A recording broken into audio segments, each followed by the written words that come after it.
Hey everyone, greetings, and I'm going to speak to you today about the Lord Shri Sai Baba's miracle in my life on granting me the gift of life.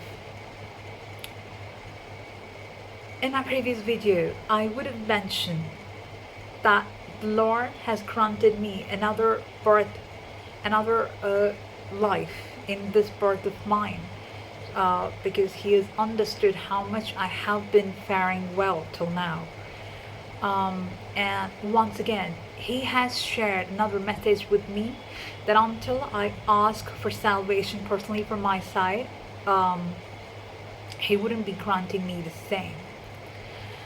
The Lord tests every of the devotees during the turbulent times just to understand how are they faring well in terms of the Lord's teachings, to understand where exactly are they and what are the areas of improvement that they need to focus upon, so that He can do the next set of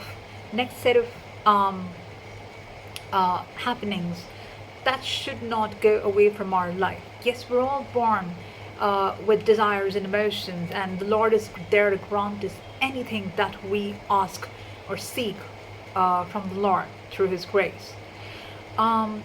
On that point of view, if you're having a desire upon something, and if that shouldn't go away from you, you really need to understand how far have you fared well in the Lord's teachings, because those teachings are going to let those desires stagnate in your life for a period of time, and the Lord's blessings is always permanent and not temporary. What happens with your karma is unstoppable. Even the Lord cannot interfere in it, because you're supposed to go through it, and once that cycle is complete, the Lord will give us further instructions to actually for us to understand what needs to be done next and move forward through His grace and blessings. So on that point of view, the Lord told me that until I really feel that I have completed the task wholeheartedly, personally from my side, and until I feel that I have done a lot of good for the world, personally from my side, that I feel that I'm satisfied that I've done something and the world is all fine, He will not be giving me salvation. The thing here is, you need to balance between being selfless and being for yourself. So it's not just that you should always think about your desire, but you also need to understand that you're here to perform what God has assigned for you, and that will help you acquire a lot of good merit, recognition, and bring a good name for the Lord, that you have done your best listening to the Lord's instructions. You should not be perfect. You always make mistakes, learn from those mistakes, and grow forward with the grace and the instructions of the Lord. But ensure that you always don't think about yourself alone, and you also think about what exactly the world needs and what you can actually do for the world. In fact, the Lord is the one who does everything through us, and we're just the puppets in His hands.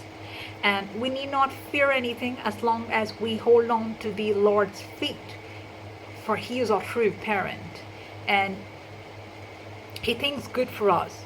The Lord always thinks good for us, and grants our desires in such a way that even we wouldn't have thought that it would happen in such a way. It's way beyond our imagination, and lucky and fortunate are we to experience such a grace from the Lord. And during those turbulent times, do we understand how much of faith do we hold on to the Lord, and how much the Lord loves us, and how much have we fared well, and how much have we changed from what we were before to what we are now.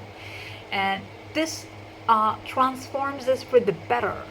This transforms us into a very different, special individual that the Lord wills us to be like, to fare well in this world way before our soul attains salvation. Because after all, the world is an illusion, and only the Lord is the true soul existent on this earth.